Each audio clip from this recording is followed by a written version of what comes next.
Section 75 of Companies Act 2013, it is intended to protect the depositors by imposing a personal and unlimited liability on officers of the company who accepted deposits with a fraudulent intent and failed to repay them as required under Section 74. We have done separate video on Section 74. When does Section 75 becomes applicable? This is applicable when the company fails to repay deposits or interest under Section 74 within the prescribed time or extended time as granted by NCLT, and it is proved that deposits were accepted with intent to defraud depositors or for any fraudulent purpose. Both conditions must be satisfied. Is mere non-repayment enough to attract Section 75? No. Mere default in repayment is not sufficient. There must be a proof of fraudulent intent at the time of acceptance of deposits.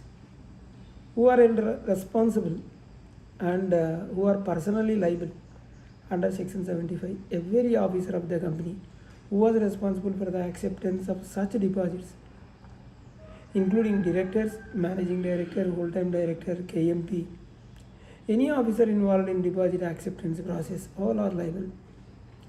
What is meant by personal responsibility without limitation of liability? It is mentioned in the section. So it means the officer's liability is unlimited. Their personal assets can be attached. So corporate will is lifted. They cannot hide behind company's limited liability status. Directors are personally liable, particularly in this section. So what kind of losses can be claimed by the depositors? Depositors can claim principal amount of deposit and interest due, compensation for loss, any consequential damages arising from the fraud. So how is Section 75 connected with Section 74? Section 75 becomes operational only when there is a failure under Section 74 to repay deposits or even repay interest. Any such failure is linked to fraudulent acceptance of deposits. Is Section 75 independent of criminal liability under Section 447? Answer is no. Section 75 is without prejudice to Section 74(3), penalties for company and officers, and Section 447, punishment for fraud. So civil liability and criminal liability run simultaneously. Can depositors file civil suit under Section 75? Answer is yes. Subsection 2 expressly allows any person, group of persons, association of persons to file suit, legal proceedings, any other action for recovery of the losses. Who bears the burden of proving fraud? The depositors or claimants must prove the fraudulent intent or fraudulent purpose of the in acceptance of the deposits, purpose of the promoters. What evidence can establish fraud? Examples: false promise of returns, misrepresentation of financial position, suppression of material facts, no intention or capacity to repay, or diversion of funds, fabricated deposit schemes. Does Section 75 apply to all companies? Yes. All companies that accept deposits under Section 73, private companies, Section 76, public companies, and violate repayment of provisions with the fraudulent intent. So it is applicable. Can liability be imposed even after resignation of director? Answer is yes, because the director officer who was responsible at the time of acceptance of deposits are liable. What is the difference between Section 74(3) and Section 75? See, Section 74 subsection 3, the nature is penal provision. This is a limited statutory penalties, and a requirement of fraud is not required, and purpose is punishment. Whereas in Section 75, it talks about the civil liability, unlimited personal liability, and the requirement of fraud is mandatory in Section 75. Compensation and damages, this is the purpose.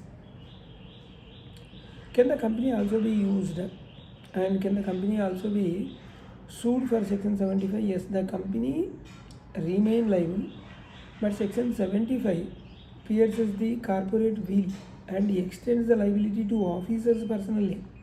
That is with section 75. Is NCLT approval is required to initiate action under section 75 subsection 2? No. Depositors can directly file a civil suit or proceedings without prior NCLT approval. So what is the significance of the phrase without prejudice? It is mentioned in section 75. It means this is addition to and not substitution of other legal and penal provision. So this is additional. Can multiple officers be held liable jointly? Yes. Liability can be jointly or severally, depending on the degree of the involvement. Is section 75 commonly invoked? It is invoked mainly in case of the Ponzi schemes, fraudulent deposit mobilization, financial scams, shell companies raising deposits illegally. What compliance lesson does the section 75 gives to the directors? Directors must ensure deposits are accepted lawfully, repayment capability exists, no misleading representations are made. For compliance with section 73 to 76, otherwise they risk unlimited personal liability.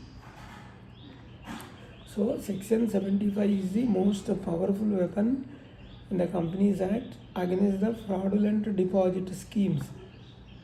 So it breaks the shield of limited liability and makes the directors personally and endless responsible for the losses of the depositors. This is what about section 75 of Companies Act 2013. We have two channels, RR Corporate, RR Legal Talks. Please do subscribe, hit the bell icon so that you will not miss my latest videos.